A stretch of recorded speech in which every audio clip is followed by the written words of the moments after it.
like it's 5:30, so time to get things going here. It's great to see all of you here today with us. We appreciate that. Just want to say welcome to all of our elected officials. Notice that our state senator, Matt Deneen, is here today, so thank you, sir, for being here with us. And of course, all of our department heads and our staff here that help us pull all this together. And of course, all of our citizens that are here to invest in their county government. Just one note, cell phones, if you would just check those, make sure that you have those turned off.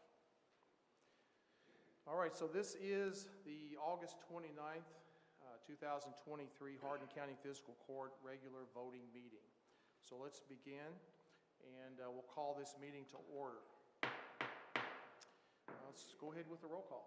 Squire Clem? Here. Squire Hicks? Here. Squire Muse? Here. Squire Pennington? Here. Squire Saltzman? Here. Squire Thompson? Here. Squire Whitehead? Here. Squire Yates? Here. Judge Tall? Here. Okay, next is our invocation and pledge of allegiance by Larry Hicks and Magistrate E.G. Thompson. Father, we thank you for this time that we can come and just talk to you. We just ask you to be with this meeting today, that everything we say and do will be to glorify you. We just pray that this country would turn around before it's too late. We just ask all this in your prayers lift up to you. Just be with us today. Lead and guide and direct us. Be with all the families of representative here, Father. Keep them safe and keep them healthy. In Jesus' name we pray. Amen. Amen. Would you join me in the pledge to the flag? I pledge allegiance to the flag of the United States of America and to the republic which stands one nation under God, indivisible, with liberty and justice for all.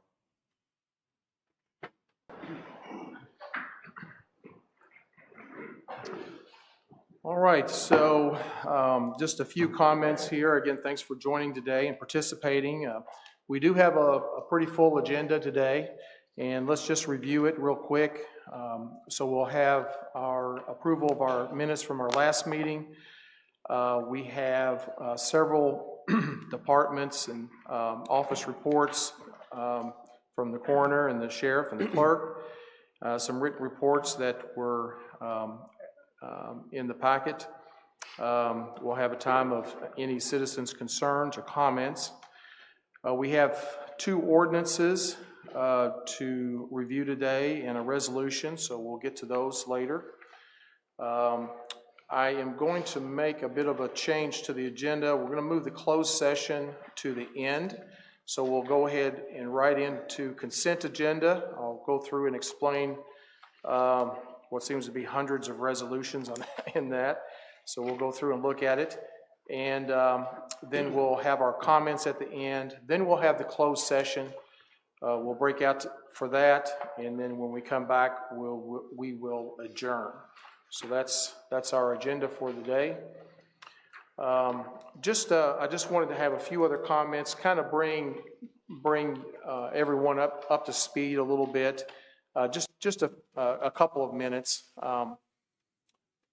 Really just kind of review some of the goals as I look back over the last 6-7 months. One of the things, and I've got about 6 or 7 things I'll just mention real quick. The safety mindset is something that we've been really focused on in our government here, and so we talk about it a lot in our weekly meetings. And just as an example, our emergency management folks went over to one of our buildings and did an audit for safety. And it's not something that we have to do by any means, but and there were some items that can be improved upon. So, which is something that we're always looking for is improvement. So, just as an example of one of the things that we've tried to implement, and will continue to do so. Our emergency service advisory team is still meeting. We've had about 4 or 5 meetings now, and we will continue to meet with multiple people out in the community that are experts in the area of fire and emergency medical services. and really just trying to pull together a plan for the next 5 to 7 years of what this county needs to do as we go forward. So these meetings have been very productive, and we'll continue to meet and continue to pull together that plan and that strategy for the future. Another big thing that we've been looking at is Blue Oval SK, and in all, really the southern part of the county, what the strategy is, the infrastructure needs, how much cost there is in actually implementing some of these things. When you talk about sewer and water, talk about some additional emergency services that will be required in that area, not just to service Blue Oval, but also others that will be moving into that area of the county. So we've been working hard. I know that Vicki Meredith, our Deputy Judge Executive, that she's been, one of her big tasks has been pulling together good strategies along with our engineer, Charlie, and others that have been working on that. And so we're going to be providing some of this information to our legislators and that have asked for it, and including our state senator in here and some of our representatives, and provide this information to them so they can begin to provide that information to their committees and try to help us in this county as we push forward and understand that we're going to need some help financially to put some of these things in place. So anyway, I know that they've been asking for it, and we will be providing that to them even this week. So another thing that I've been concerned about is opioid crisis that is in our country, in the state, and right here in Hardin County. So talked to our county attorney about it and some others that are involved in this effort in our county, and there's lots of activity to work on these types of things and the drug abuse. And so anyway, I've just trying to figure out what's the strategy for the county, and so we're still working on that. I had a meeting or two, and we're in just really kind of a loose type of thing right now, just trying to understand who's involved, what are they doing, does there need to be more of a appointed effort, a point person even, because we do have some opioid money available to us and will be available to us, so we'll have to figure out how to best utilize that going forward. So we'll be still working through that, and I just wanted to let you know that there's some effort in that area. Broadband expansion for Hardin County is something that there had not been too much work done on, and I've asked Mike Leo, our Director, 911 Director, to kind of head that up, and so he happily jumped forward and said, yes, I'd love to do that, or it was something like that, I can't remember. But so we've been meeting with various different entities on that, and we feel like there's one good possibility of a company and working with, possibly with our NOLA and RECC cooperative with their infrastructure that they already have out there, and trying to find ways to get broadband, high-speed internet out to people in our county that are not serviced or they're underserved. So we've got some efforts there, and I'm pretty excited about the possibilities there. And the last one I wanted to talk about was our road improvement system plan, and just some things that that our engineer, again, Charlie Allen and Dwight Morgan and just others that have combined to try to figure out how best move forward with improving our roads as we start to look at more traffic on those roads and need for more roads and subdivisions and all the things that are coming our way. So I'm very excited to be, as a matter of fact, it'll be one of our things that we'll be voting on coming up, looking at ordinance creating a guide for the design and construction of county roadways. So you see, it's quite a few pages here of I guess my microphone wasn't on, was it? Sorry about that. I don't remember turning that off. Sorry about that, guys. Anyway, I think that what was going on prior to this, we have some standards in place on how, some requirements for roads, but they weren't really very extensive, to put it mildly. So, this document will be a big help to us, and of course, we can improve on it as time goes on, but it's a really good start. So I'm really excited about getting this in place, and we can talk about it further as we bring it up for vote.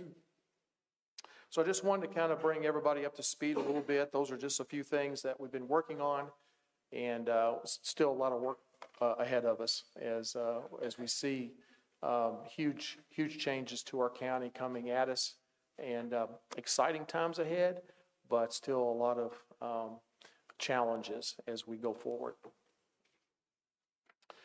Okay, next on the agenda is the approval of the Hardin County Fiscal Court August 8th, 2023 minutes.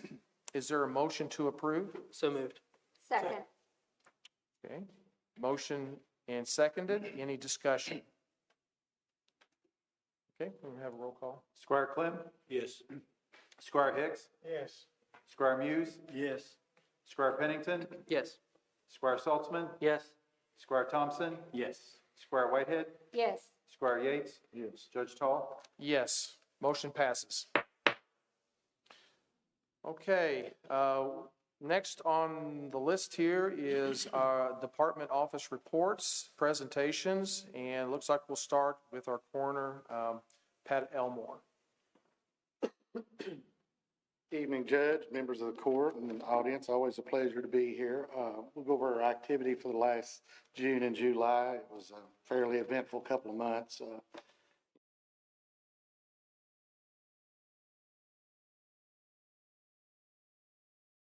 Car accidents, one fall that resulted in a death.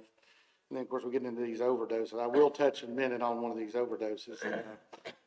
Seems like every time I come up here, I'm saying the same thing. We're seeing the fentanyls and so forth. The new one showed up this in a talks that we done. It's kratom, and I'll give a real brief thing. I know everybody doesn't want a chemistry lesson here, but kratom is basically a plant derivative that's starting to show up. It's available in a lot of these convenience stores.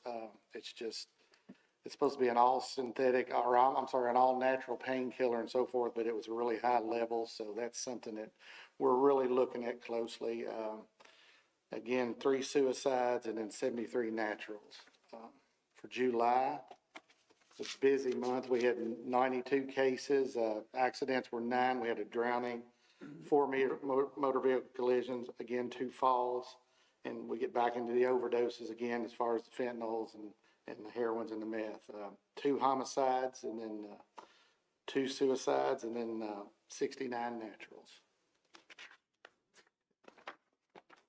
The next slide, you'll see our manners of death. Again, accidents are up to 38. The homicide, we went ahead and reflected another homicide on here that occurred at the beginning of the month. So that, our homicides are up to 5, and then suicides are already up to 17. So we're seeing a spike in that also.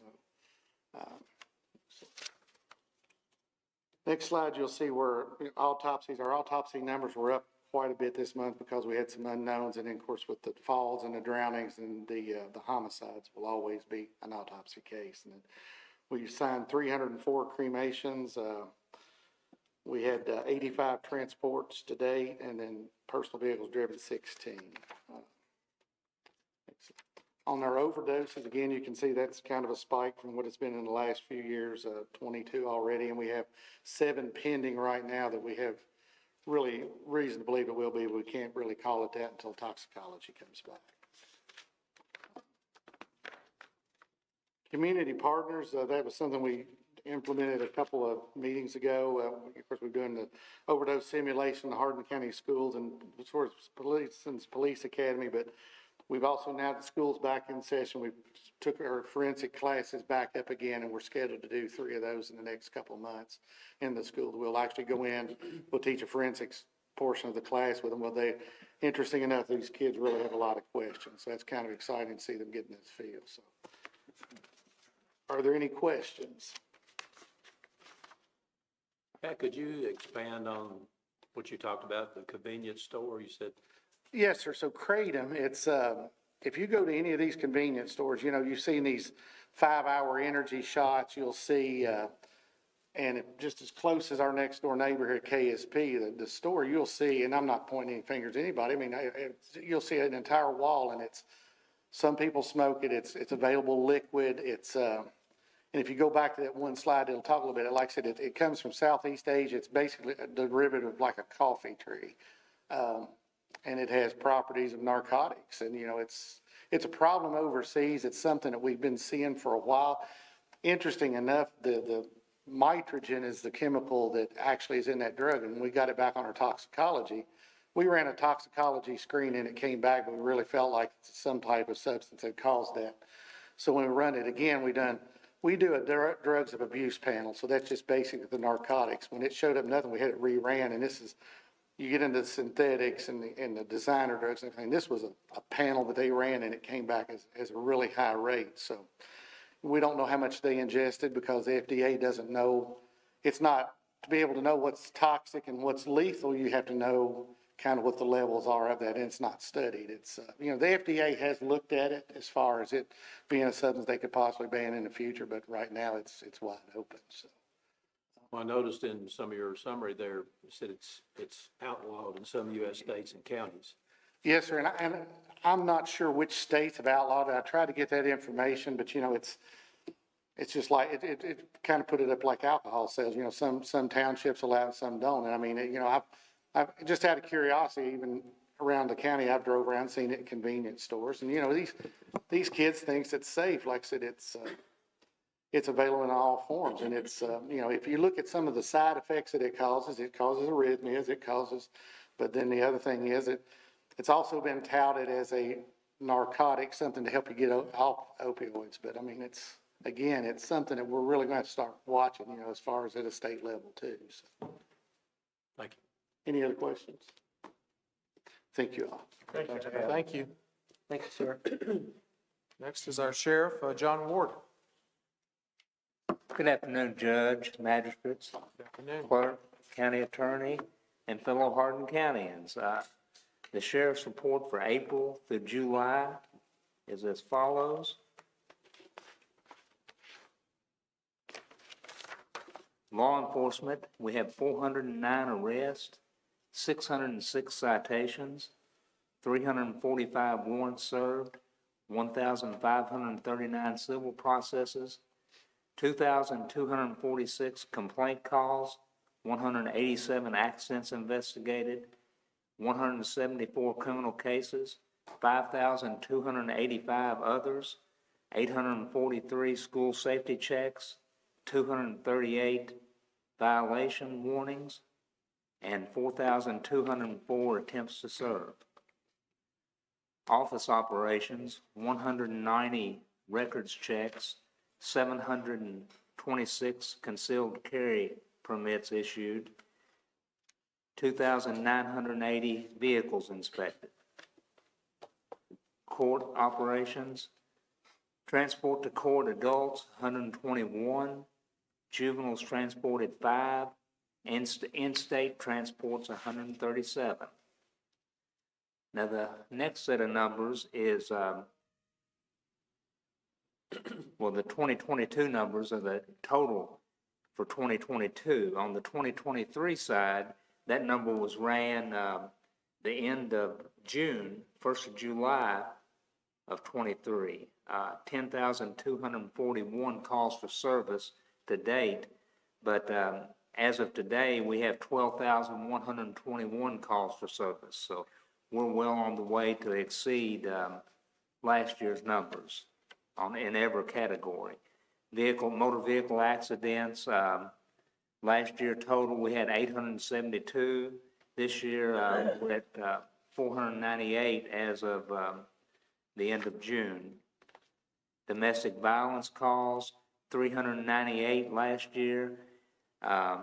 Till the end of June of this year, 245. So we'll exceed that number. On June the 10th, we were on a call and off Gaither Station Road, we were utilizing our drone. We had an individual out in his neighborhood out in his yard and from his house firing shots randomly. He had assaulted his wife, and we couldn't locate where he was. It was dark, had no way of getting close to the house. Utilized our drone, and the drone did what it was supposed to do. We could track his movements with the infrared with the FLIR on the drone, and but the drone got shot down, and but the drone has been replaced through our insurance carrier, CAECO, and our new drones in operation. The suspect was apprehended without incident. Elizabethtown Police brought their special response team. We used their armored vehicle to get the individual out of the house. No injuries were incurred in that.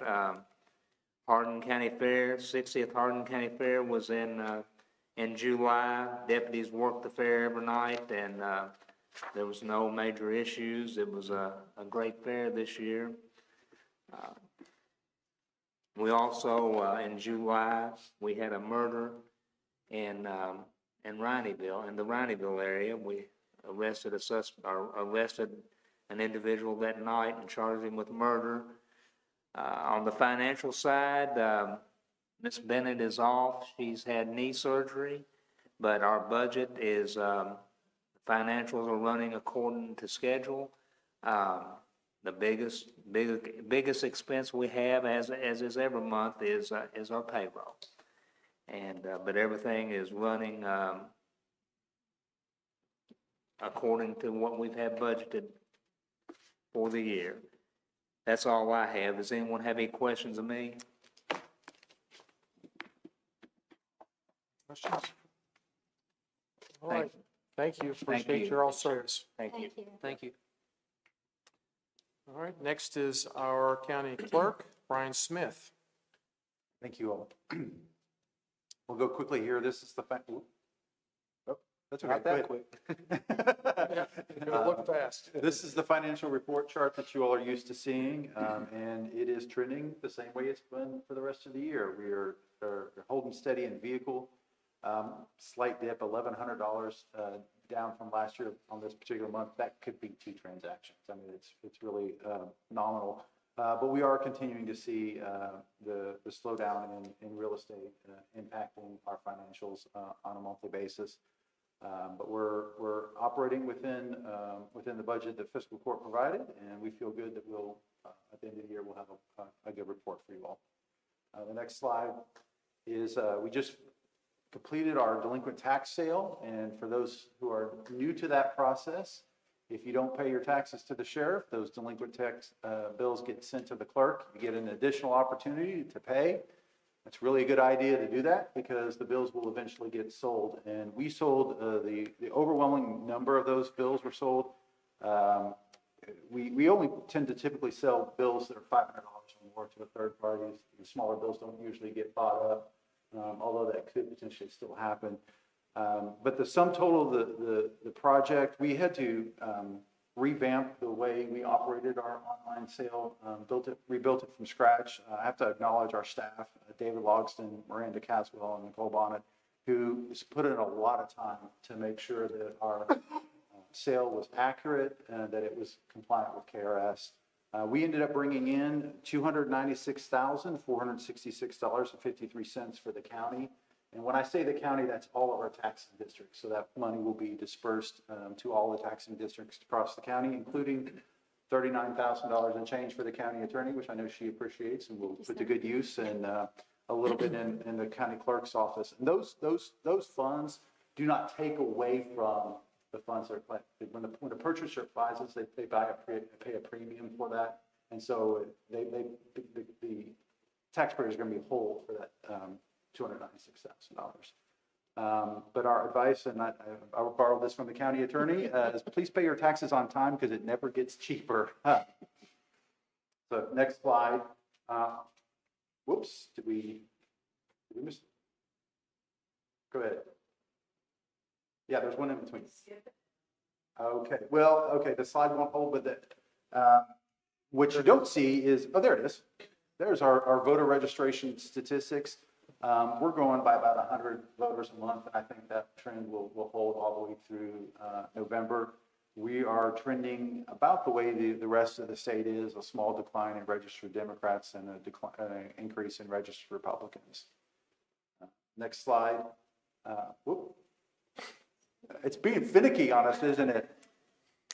I did that on purpose, BK, just to keep, test your reflexes. This is our 2023 general election plan.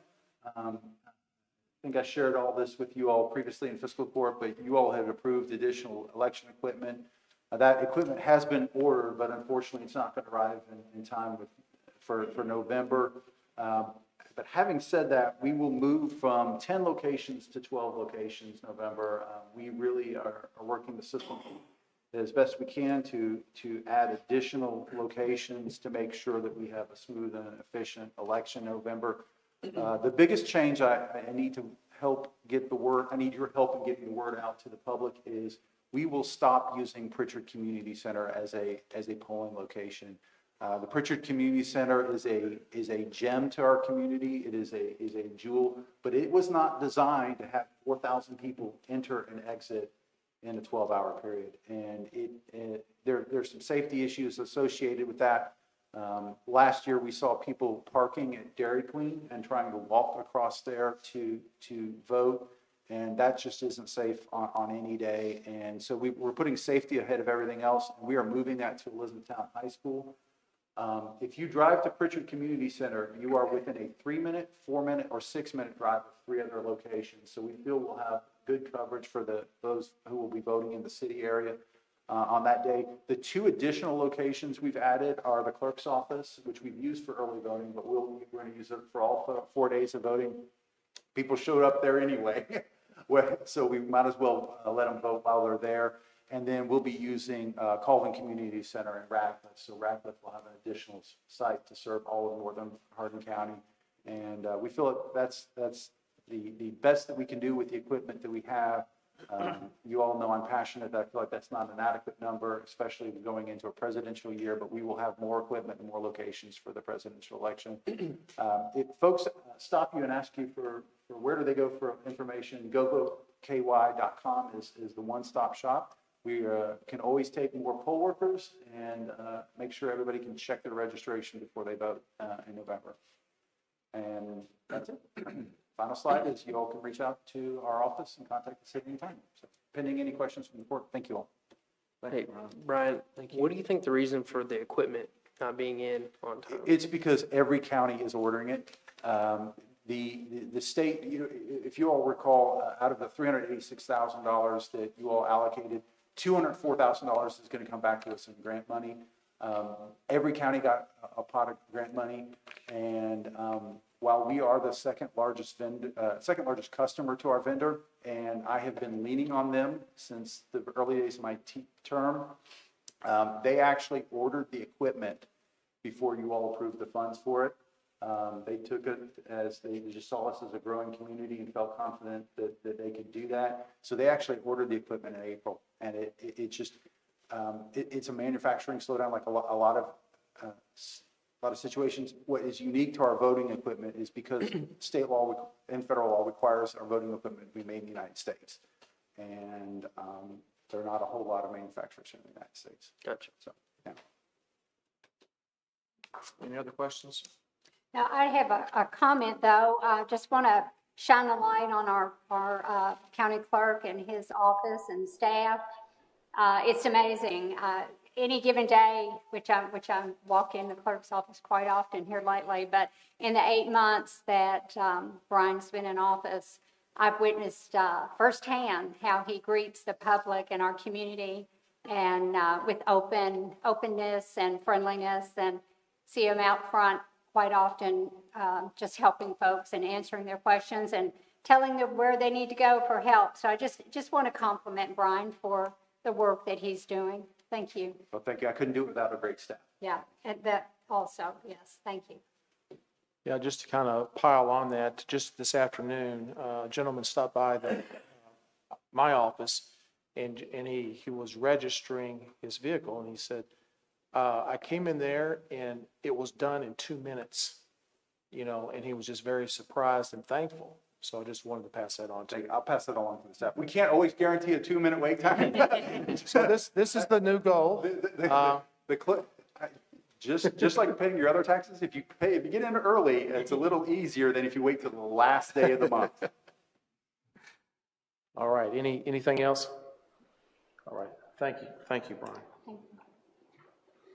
All right, there's other written reports, as you can see, from EMS, 911, Detention Center, and Planning. All right, next on the list is citizens' concerns or comments. Do we have anybody that has anything that they want to bring to the court today? Yes, please. If you'll just state your name, where you live, that'd be great. Judge Tall, magistrates, other officers, officials of the court, ladies and gentlemen, my name is Dave Poorman. Family and I reside at 351 Graceland Trail down in Settlers Crest. The focus of what I'd like to speak about is Ordinance 336 pertaining to road design to help meet the needs of the future. I want to take off what you have stated, Judge Tall, pertaining to safety, Blue Oval SK. It all cruxes down to family.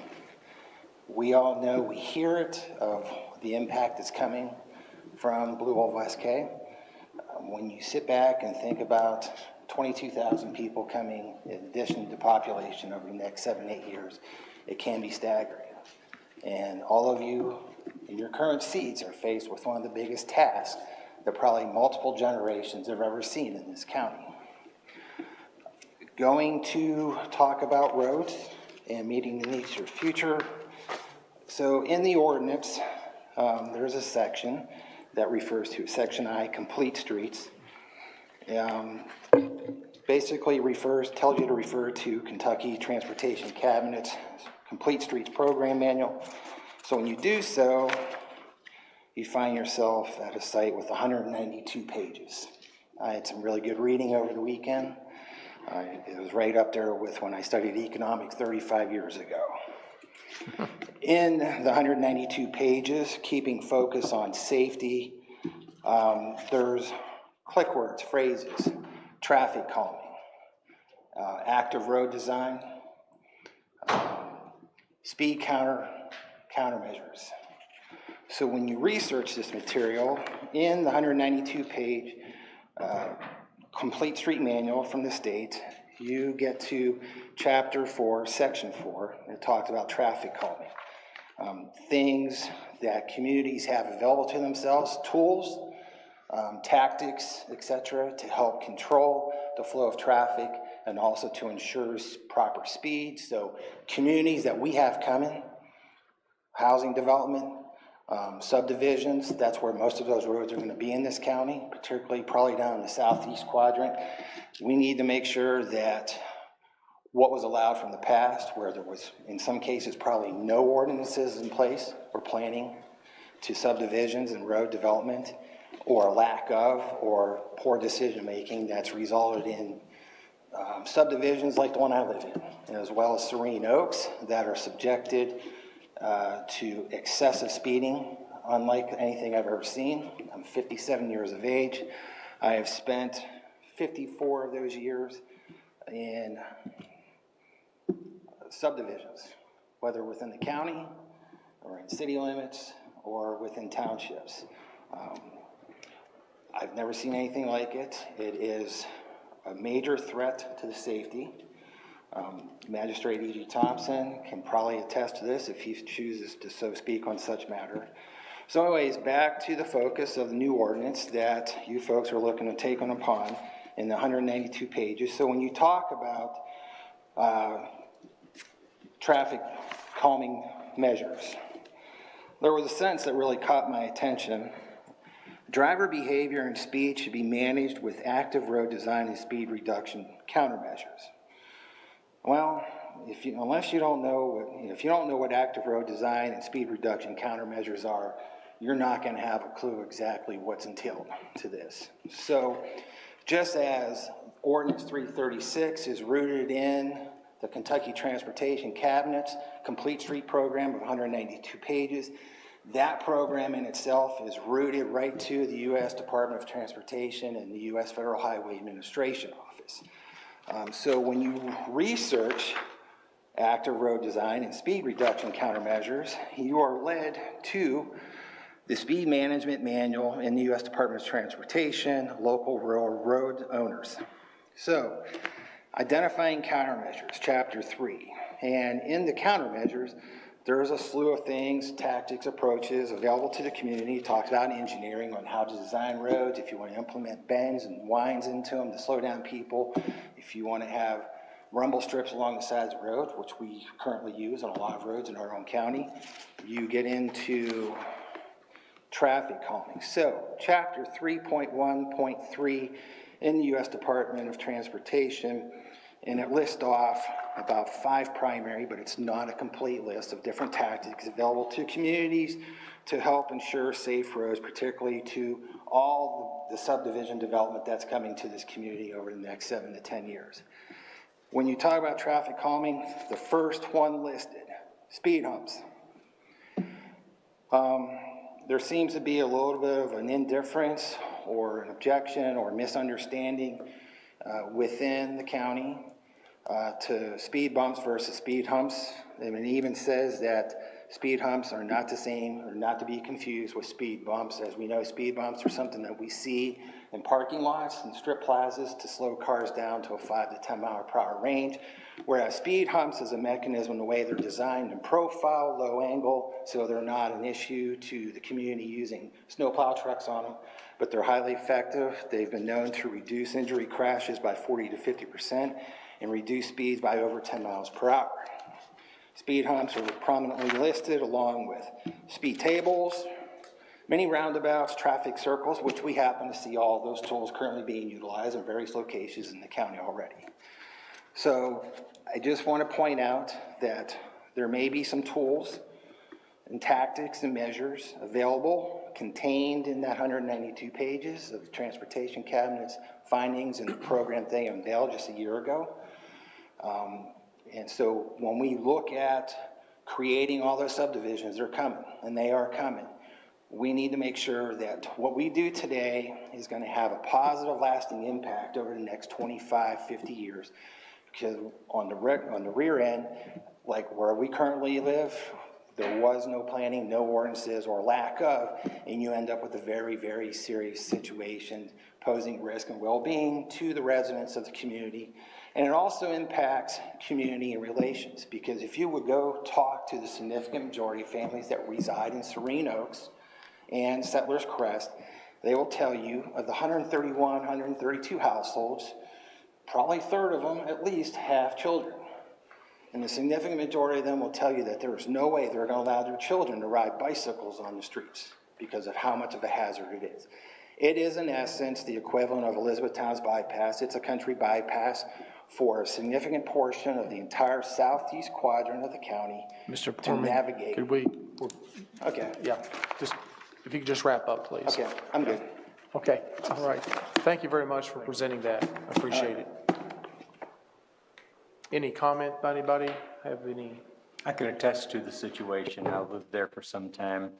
It truly is used as a sort of rural cut-through. Right. And the traffic moves very fast. And if there's any way that it can be addressed to slow it down, to provide safety, we need to look at that with urgency. Yeah.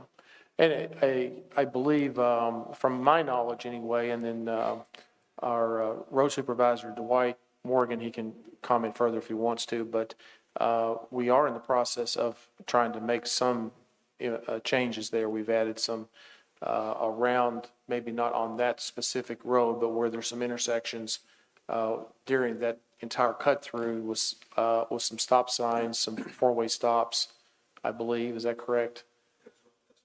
And in the process right now. Those were put in place yesterday. Okay. We've had 24, 36 hours at the moment. So not a lot of time yet to evaluate. So anyway, there is some attempts to make some changes to help that. I don't know if it will completely do what you would like for it to do yet. Yeah. This is on speed humps and speed bumps, related to emergency services. An ambulance goes over there, over those speed humps or speed bumps. It's not good for the patient, they don't want it. Right. So there, yeah, I believe, right. So some of the countermeasures or solutions there's positives and negatives. And so I think we'll just have to evaluate that as we go forward. But all the points are well taken as we move forward, especially new subdivisions and finding ways to keep the speed down in the future, for sure. Any other comment? Okay. Issues come up with roads or repaving. That road, Crescent Trail or Fiscal was repaved, so that's some of the issue. Okay. Very good. All right. Anybody else? Any comments? All right. We'll move on then and to ordinances and resolutions. Item A is our first reading of ordinance number 332-1, series 2023, amending fiscal year 2023-2024 budget amendment number 1. And basically, this ordinance is taking care of some unfunded receipts of about $6 million, a little over $6 million, which is obviously a very large amount. Most of these funds are library bonds. If some of you are familiar with the expansion and the changes that are occurring to our Hardin County Library, there's money that's being pulled in, bonds that were sold, and that money is coming into Hardin County government, into our treasurer's department, and being dispersed back as needed and as they build and as they move forward with that. So that's a big chunk of it, and the rest, another big thing was some road carryover, unpaid asphalt projects too, was another big chunk of that. So that's why the number is so large, because it kind of caught my eye whenever I saw it. So that's some explanation of what this is. So is there, I guess I need a motion to approve. So moved. Second. Okay, motion and second. Any further discussion? All right, hearing none, we'll have a roll call. Squire Clem? Yes. Squire Hicks? Yes. Squire Muse? Yes. Squire Pennington? Yes. Squire Saltzman? Yes. Squire Thompson? Yes. Squire Whitehead? Yes. Squire Yates? Yes. Judge Tall? Yes, motion passes. Okay, our next item is the first reading of ordinance number 336, series 2023, relating to creating a guide for the design and construction of county roadways. And, okay, so we need a motion to approve. So moved. Second? Second. Okay, so we've had motion and second. Any discussion about this? And Charlie Ellen's here if you all have. Yes, Substantive Charlie's over here questions. if there's any questions about what's in this ordinance. Okay, hearing none, we'll have a roll call. Squire Clem? Yes. Squire Hicks? Yes. Squire Muse? Yes. Squire Pennington? Yes. Squire Saltzman? Yes. Squire Thompson? Yes. Squire Whitehead? Yes. Squire Yates? Yes. Judge Tall? Yes, motion passes. All right, for our next item, it is to approve resolution number 2023-171, and this is related to a bid for 3 new Type 1 ambulances. Is there a motion to approve? So moved. Second. Okay.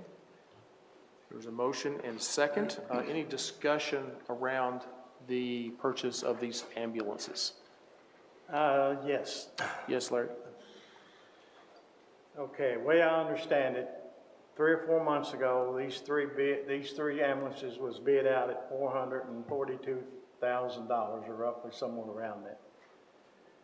Last week, they give us a bid on them, it's 800 and some thousand. I have a problem with that. I have a problem with ambulances doubling in 3 or 4 months. I sell equipment, I sell construction equipment, I sell farm equipment. About 25% is the most I've ever seen anything go up. I think some of these companies is taking advantage of everybody. I'm in favor, I know we gotta have ambulances. I'm in favor of buying some used ambulances like Mark shared with us in the meeting the other day. Found one at 53,000 miles on it for $130-some thousand.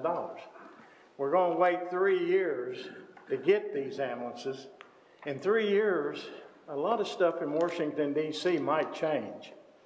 I'm sure the interest rate will go down. If we stop this crazy stuff from China on this steel, I'm sure that will bring some prices down. And if we get rid of crazy Joe Biden and some liberal Democrats up there, I'm sure some things will change too. So my opinion is, and I may be completely off my rocker, and buy 4 used ambulances, but wait 3 years and rebid this thing. I just have a problem with these things going up in 3 months. Just imagine what it'll be in 3 years. Just imagine how much it'll go up in 3 years. Well, they might go down too, Kenny. So, Larry, That's a gamble we got to take. Larry, I think there's a miscommunication on something. We didn't budget $400,000 for one ambulance. That was, No, we budgeted. I did not say that. Did not say that, Aaron. We budgeted $400-some thousand for 3 ambulances. I'll let you have your time. Can I speak? Okay. Okay, thank you. Just don't put words in my mouth. You said it went up 100%. That's not correct. We budgeted for $180,000 per truck. And right now the budget came in, or the bid came in at $273,000 per truck. So it's not doubling in price. I just wanted to point that out. But the biggest issue that I think you may be relying on in this situation is if we can get used ambulances. We may not be able to. You know, we can put it out there. We can't get new ones either. Yeah, but if you don't put your name on the list now, you wait 3 years, you try to put your name on the list then, you might be waiting 6 years. You never know. That's not a gamble. You're gambling with our citizens' lives by saying, hey, we should wait a few years to put our name in the hat to get an ambulance. We can't do that. I think it's important to note that in July of 2020, we bid out ambulances. Those bids come in at $221,000 and $228,000. So since July 2020, the ambulances have went up significantly to $273,000 per unit now. The difference between the bids in July 2020, the bids come in at $221,000. Those did not include stretcher equipment. So the ambulances itself were only about $190,000. So if you could take that in consideration, ambulances over the past 3 years have went up $83,000. Another thing you need to take in consideration is that there's a lot of ARPA money out there, a lot of money that needs to be spent by the next year. All the counties have them across the nation, this money that needs to be spent. If there's a 3-year wait, and people, once they realize there's a 3-year wait, all the good ambulances, the good used ambulances, I fear are going to be hard to find as well. At some point, you can't sit back and wait. At some point, you have to get on the list to get these ambulances in the pipeline so that we can ensure that we have them. If we sit back and wait for prices to go up or down, we're going to be on the losing side of this. And Brian's already mentioned he's waiting longer than he expected for election equipment. That's not health or life-saving equipment that we need to have every day. Well, I'd go along with that, Aaron, if we can't get no used ones. But if Kenny, or Chris, the way I understand this, is if we accept this bid right now, and they do go down in 3 years, then we're stuck with paying $800,000 on them, right?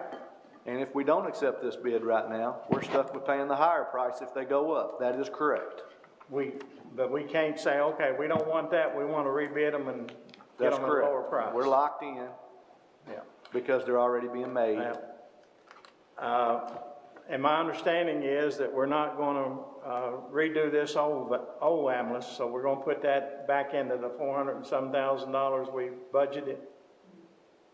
That is, Yeah. what are you saying? He's now? talking about the remount. Remount. Yes, that is correct. Okay. That's so we can get some used So ambulances. we could take that money and if we can find used ambulances. That's what we intend purchase to them do. with that. So we can get some right now. Okay. But see, there's roughly $600,000. We're going to buy used ambulances and then turn around and spend $800,000 for 3 more ambulances. I just have a problem with it.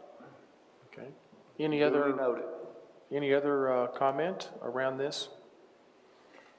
And again, I'm not saying we don't need ambulances. I'm all for that. But I believe in spending taxpayers' money as wisely as we can. And I don't know if this is wise or not. I'm very conservative when it comes to money. I don't do stuff like that personally. I don't think I need to spend the taxpayers' money like that either. So don't get mad at me. I'm all for the ambulances, but to do it the best way we can. I call for a question. Second. I think we only just need a question. Although we need a second. But, okay, question's been called for. So let's go ahead and have a roll call. Squire Clem? Yes. Squire Hicks? No. Squire Muse? Yes. Squire Pennington? Yes. Squire Saltzman? Yes. Squire Thompson? Yes. Squire Whitehead? Yes. Squire Yates? Yes. Judge Tar? Yes, motion passes. All right, next on the agenda then, as mentioned before, we're going to move the closed session till after our comments. So let's move on to the consent agenda. So just a few comments as we look at several resolutions and several items. The first, really the first 3, A, B, C, and E, all have to do with various financial transfers and reports, paying the bills, etc. So that's what those are. And then we have a resolution number 169. It's related to accepting surplus radio equipment from the city of Henderson for E911. The price is really good at free. So I'm all for that, and looks like that's a pretty good deal, right, Mike?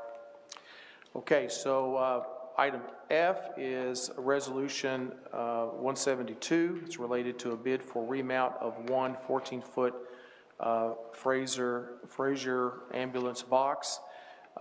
This one is, we are, as already mentioned in discussion, that we'll reject the bids and we're going to reallocate the funding to some used ambulances, or at least a used ambulance, as one or more become available. The problem there is that when they do become available, they need to be acted on quickly, that's what I understand. And so that may, just a heads up, may take an executive order, emergency order basically to get that accomplished. So we'll be ready and waiting for that whenever it happens. Hopefully it will. Item G is approved resolution number 173. It's related to the bid for a bridge deck replacement on Needham Road. And if you remember, I believe this is the one that we rejected before and then rebid, and we ended up saving, this came in at $420,000. Before, I think it was significantly higher than that. Is that correct? It's a savings of $138,000. Savings of $138,000. So we're going from a single span, steel I-beam bridge, galvanized I-beam bridge, to a two-span concrete box beam pre-stressed. Fantastic. So congratulations. That was a good move, and for all of us here. So that's a good savings for that, and we end up with just a good a bridge, if not better, right? Okay, very good.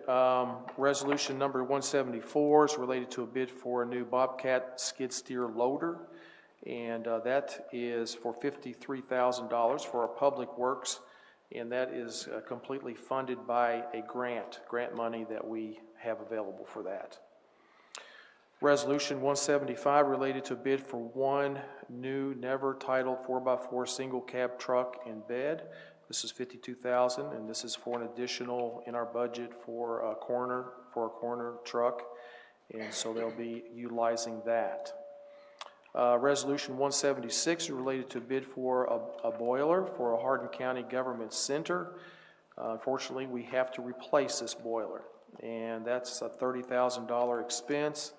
Then Resolution 177 is for $17,000.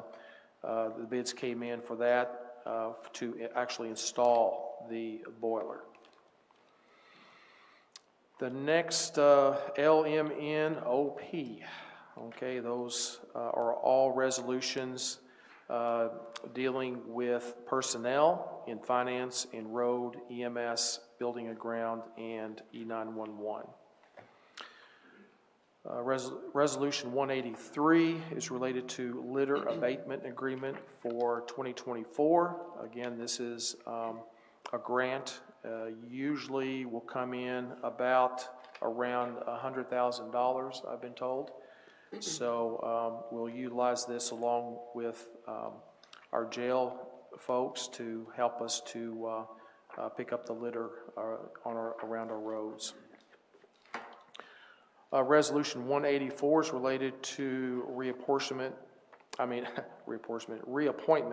of Ron Hockman to the Hardin County Water District Number 1 Commission. So we would like to approve that, and that he would serve another 4-year term ending August 2027. And Ron is actually here today, so thank you, Ron, for agreeing to serve another 4 years. Approve Resolution 185 related to approval of a road department job description. And this one has to do with, as many of you are aware, and many people are having trouble finding labor. And so we're no exception to that. This job description has kind of been developed for high school students that a senior, possibly a junior, that could come in and help, and we would pay them for that work if they're interested in learning how to drive this type of equipment and how to do this type of work, and just want to work hard, basically. So, and make some money. So anyway, we definitely are looking into that now, and this job description allows us to get that going, and be able to bring in some co-op students and any that would be interested in this county. Resolution 186 is related to approval of a grant application to the Kentucky Agricultural Development Board for a 2023 Deceased Farm Animal Disposal Assistance Program. And again, this is a total amount of money that we have budgeted about $50,000, of which the county's up for about $37,000, and this grant would pay up to about $12,500 of that. The next one is approval of Resolution 188 related to the 2023 CAECO insurance grant application for the coroner's office. This is a new grant that we haven't tried for before. So this is around some protective vests for our coroners and even for a couple of our EM people. So unfortunately, it has come to that in this world where we have to be concerned about the safety of our people that are serving and just trying to do their job. So hopefully we'll be successful with that grant. And then we have Resolution 189. It's related to approval of KOHS, State Local Cybersecurity Grant Program, SLCGP, grant applications. This is around about $30,000 grant and would be used to update some equipment that helps us with some of the cybersecurity concerns that we have. And finally, the last four are approving various committee meeting minutes from our Resource Committee, Emergency Services, Finance, and Public Works Committees. And I think that is it on our consent agenda. Is there any motion to approve these agenda items? So moved. Second. Approval, a motion and second. Any discussion? I did want to say one thing in regards to resolution number 2023-172 in regards to the remount. Again, one reason for the rejection is the time frame in which it was going to take to get that remount done. You know, I think we were hoping for less than a year. It was a year and a half. Okay, so. Good point.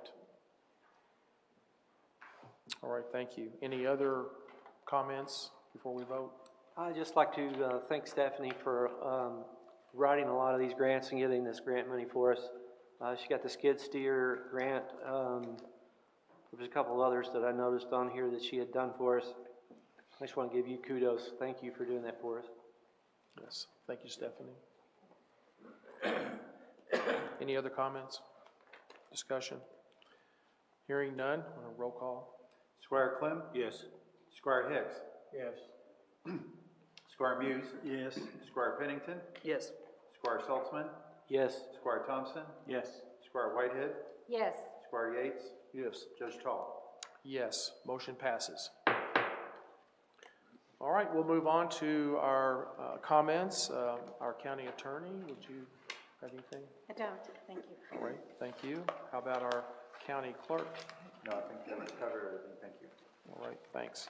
All right, we'll move on to our magistrates. Magistrate Chris Yates. I would like to invite everyone out Saturday, September 9th, 10 a.m. to Ratcliffe Days Parade. Go up and down, start on State Street and go down Lincoln Trail. All right, very good. Thank you. Magistrate Kenny Saltzman. Yes, sir. Also on that day is the Bourbon and Blades Festival that's going on at Red Hill Cutlery and Boundary Oak Distillery. That is at 92 Bourbon Trace. That starts from 10 a.m. to 10 p.m. And they have music that'll be going on, all kinds of different activities. Gabby Barrett is the headliner, and there'll be lots of other acts there to follow actually before her. So just invite everybody to come out for that also. All right, thank you.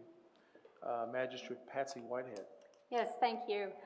First of all, I just want to apologize for not attending the town hall forum last week.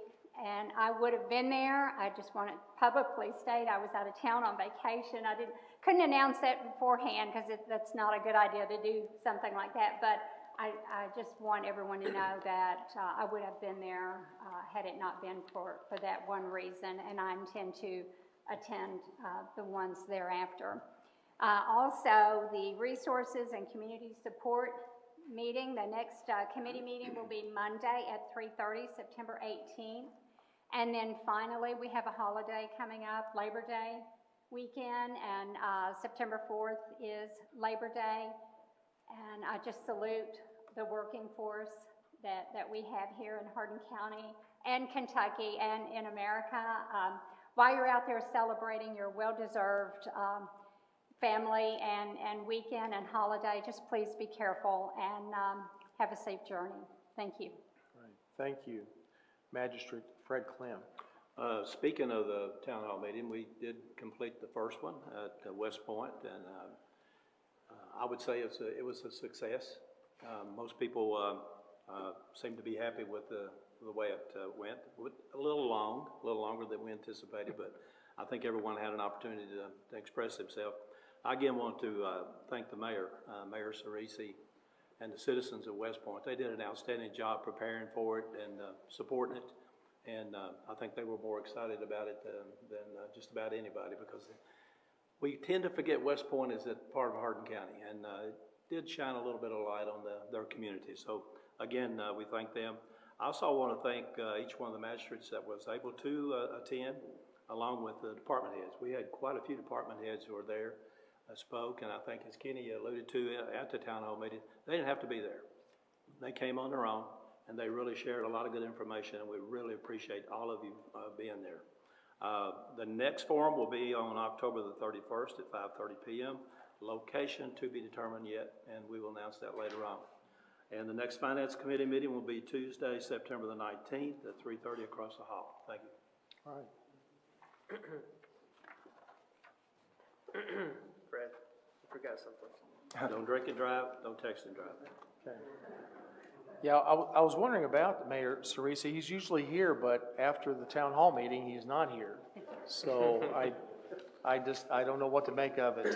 But anyway, I guess we'll ask him about that later. Fred, just one second. Fred, Yes. I think we might want to, you said October 31st? That is Halloween night at 5:30. Little trick or treat? Well, I mean, a lot of people will, so that's probably not a good idea. That's the date we voted on in the resolution. Is it? Yep. Okay. Slipped by you, didn't it? Yeah, I did. I'll bring you some candy, Square. I just don't know about attendance. Yeah, so I heard good things about it. Also heard some good comments that you did a good job of taking care of that meeting. So I apologize for not being there also. I think I mentioned in our last meeting I was on a vacation, and it's my wife's fault, and so I'll blame it on her. But anyway, I heard really good things about it, so we look forward to the next one. Okay, Magistrate Aaron Pennington. I just wanted to say thank you for all the citizens that came, and Senator, I appreciate you coming as well and you participating in that town hall. I think we had a good turnout and good conversation. I look forward to the next one, as long as somebody brings candy. And that's it. All right, thank you. Magistrate E.G. Thompson. I just want to express my appreciation and commendation to Mr. Foreman for coming today as a citizen to present concern. We're open to those if they're related to items on the agenda, and it certainly was today, and you've shared some very useful information. Points out really the importance of the document that we have adopted the first reading on today, and there's much more to that it connects to, and I look forward to the improvements that can be made in our roads as we move ahead in the future, and possibly things that can be done to improve safety as it currently is. So thank you very much, sir, and good document. I want to commend our engineer and our deputy judge for their work on that. It seems to be a great start. Thank you. Thank you. All right, Magistrate Larry Hicks. Well, I just want to thank Matt for being at West Point. I know there are some other people who said that, being here today. It's sad that we don't see none of the other officials at any of these meetings, so I just asked them to get involved if they hear this today. But I want to just commend Charlie. We're going to miss him. I wish we could keep him, but he has been an asset to me and to the people in Hardin County, and it's going to be a big loss for us. I just want to thank you, Charles. Yeah, I agree with that. I haven't forgiven him yet for turning his resignation in. I mean, as some of you may know, he actually retired, and then we've kept him on with contractually. And I was hoping that we would be able to keep him around longer. But we'll make do, and we'll try to do the best we can. Maybe we'll try to find a Charlie, version 2. I don't know, but it's going to be very difficult to do. So we do appreciate your work, and this document was a lot of you and the time that you put in on it. So that's going to be so helpful for the county over the next decades. So, Can I say one more? yeah. I appreciate the time here, and thank y'all for allowing me to serve as your engineer. I appreciate the comments from the gentleman tonight too about roadway safety. That is very important moving forward for this county, so do keep that in the forefront of your mind. Can I say one other Yeah. thing? I just want to commend Dwight too. I don't know how many phone calls and emails I've lost track on people that is just really thanking us for the roads that has gotten fixed. Some of the people is telling me this is the first time my road's been fixed in 30 years, and it's just, I want to commend Dwight for that. He's really doing a good job. I mentioned something to him, and the next thing I know, it's been taken care of. So, thank you, Dwight. Yeah. Thank you. Appreciate it. All right. Magistrate Kenny Muse. Well, me, like some of the others, I'd like to commend Fred and Kenny Salzman for their moderation of the town hall meeting. That was the first one, I believe, done by fiscal court, and it went very well. And the next Public Works Committee meeting is September the 20th. It's on a Wednesday at 3:30. All right, very good, thank you.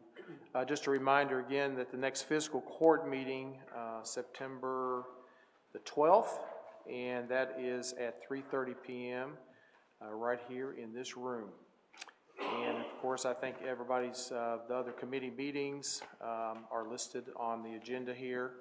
And again, just a reminder, it's already been mentioned, I think Patsy, or someone did, Labor Day, and our offices will be closed on September 4th.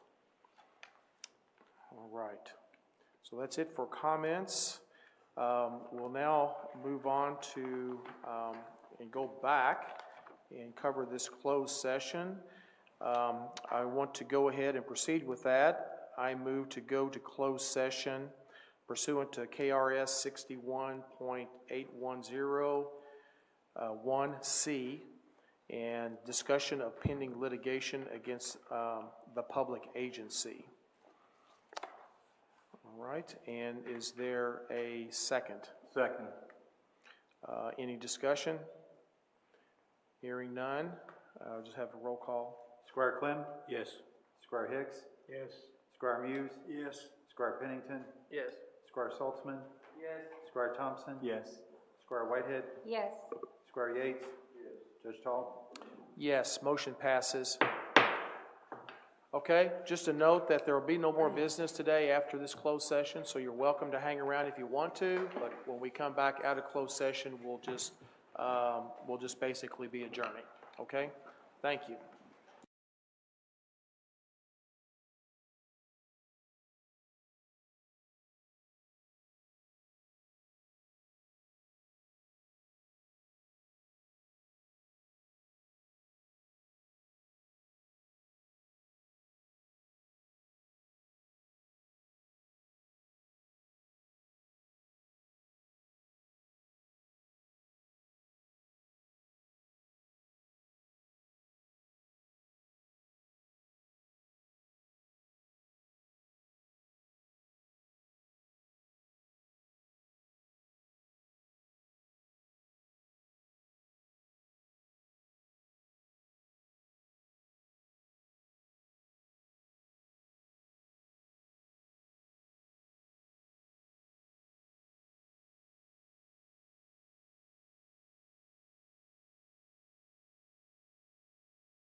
All right, is there a motion to adjourn?